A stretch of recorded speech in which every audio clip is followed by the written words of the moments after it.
नमस्कार. श्लोक 13वा. देहिनोऽस्मिन् यथा देहे कौमारै यौवनै जरा तथा देहांतरप्राप्तिर्धीरस्तत्र न मुह्यति. अर्थ पाहूया. देहयुक्त आत्म्याला या देहामध्ये ज्याप्रमाणे बाल्य, यौवन, जरा म्हणजे वृद्धत्व या अवस्था प्राप्त होतात, त्याचप्रमाणे त्या आत्म्याला दुसरा देहसुद्धा प्राप्त होतो. आत्म्याचे असे नित्यत्व जाणणाऱ्या पुरुषाला जन्ममरणादिकांचा मोह प्राप्त होत नाही, असे धीमान म्हणजे बुद्धिवंत लोक जाणतात आणि ते कधीही गोंधळून जात नाहीत. विवरण पाहूया. देहींचा अर्थ देह धारण करणारा, अर्थात देह धारण करणारी ही शक्ती आपल्या देहापेक्षा वेगळी असते.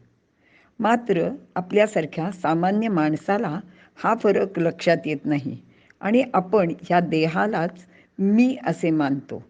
पण आत्मन म्हणजे मी, आणि आपण ज्याला मी समजतो तो वेगळा आहे.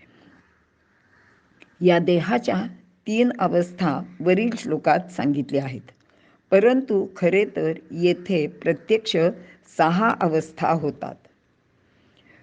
1. जायते म्हणजे उत्पन्न होणे. 2. अस्ति म्हणजे असणे किंवा राहणे. वर्धते वाढणे. 4. विपरिणितये म्हणजे परिणत होणे. 5. क्षीयते म्हणजे क्षीण होणे आणि नाश पावणे. नश्यती म्हणजे नाश पावणे. या 6 अवस्थांमध्ये बाल्य, तारुण्य, जरा या 3 अवस्था येतात. एखाद्याचा मृत्यू जर तरुणपणात झाला तर त्याला वार्धक्य येत नाही, आणि बालपणात जर झाला तर त्याला तारुण्य व वार्धक्य येत नाही. मात्र सर्वसामान्यपणे माणसाच्या आयुष्याचा विचार केला तर या 3ही अवस्था त्याला प्राप्त होतात. एकानंतर दुसरे, दुसऱ्यानंतर तिसरे, या क्रम केव्हाही बदलणार नाही. याच क्रमाने ह्या सगळ्या गोष्टी घडत राहतात. म्हणजे बालपणानंतरच तारुण्य येते आणि त्याच्यानंतर वार्धक्य येते. मात्र देहाच्या कोणत्याही अवस्थेत देहधारी आत्म्यामध्ये कोणताच बदल होत नाही. तो आहे तसा एकसारखा राहतो.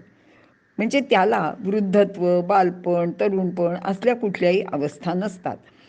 देहाला मात्र एका अवस्थेनंतर दुसरी प्राप्त होते.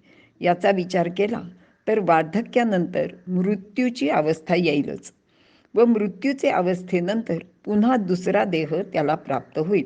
म्हणजेच मागील जन्मात, या जन्मात व पुढील जन्मात तो म्हणजे आत्मन किंवा आत्मा एकसारखाच असतो. त्यात काहीच बदल होत नाही. केवळ देहामुळे आत्म्यास अशा अवस्था क्रमपूर्वक प्राप्त होतात असे सामान्यपणे समजले जाते. यामुळेच आत्म्याचे नित्यत्व व देहाचे अनित्यत्व आपण लक्षात घेतले पाहिजे.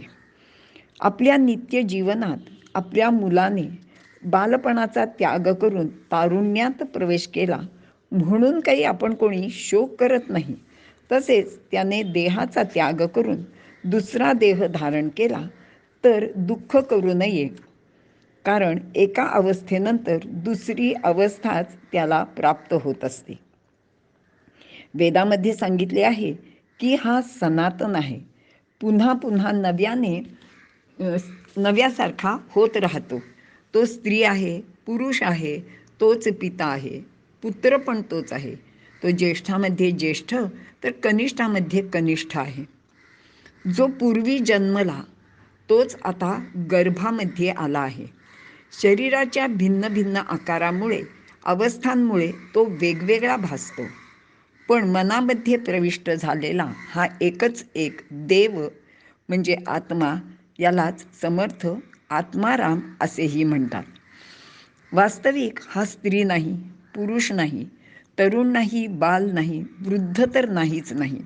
शरीराचे संघामुळे याचेवर असे आरोप केले जातात. आपले असलेले नातेसंबंध शरीराचे दृष्टीने असतात, पण वस्तुतः हा कोणाचा पिता, माता, बंधू कोणीच नाही. हा सर्वत्र राहतो. हा प्रत्येक प्राणीमात्रामध्ये स्थित आहे. म्हणूनच जितके प्राणीमात्रा आहेत ती सर्व याचीच रूपे आहेत. आणि म्हणून याला मातरिश्वा म्हणजे मातेच्या गर्भात राहणारा असेही म्हणतात. वारंवार मातेच्या गर्भात राहून भिन्न भिन्न देह हा प्राप्त करतो. आता हे सगळे सांगण्याचे कारण असे की ज्ञानी लोक देहांतर घडले म्हणून, म्हणजे कोणी मृत पावला म्हणून शोक करीत नाहीत. पण अर्जुन मात्र ज्ञानाच्या गप्पा मारून कौरवांबद्दल ते मरणार या कल्पनेने सुद्धा शोक करत आहे. खरे तर युद्धात जे शत्रू म्हणून कौरव उभे आहेत त्यांना मारण्याचे कर्तव्य अर्जुनाने करावयासच हवे. पण तो तर कर्तव्य टाळून अहिंसेचा जप करीत प्रतिकार शून्य होऊन मरण इच्छित आहे. ते तर महापापच आहे. शत्रूला ठार मारणे हे मोठे पुण्य आहे. पण अर्जुन मोहामुळे हे सर्व विसरला आहे. भगवंत त्याला अजूनही पुढे काही उपदेश करणार आहेत. ते पुढील श्लोकात पाहूया. इथे थांबूया. धन्यवाद.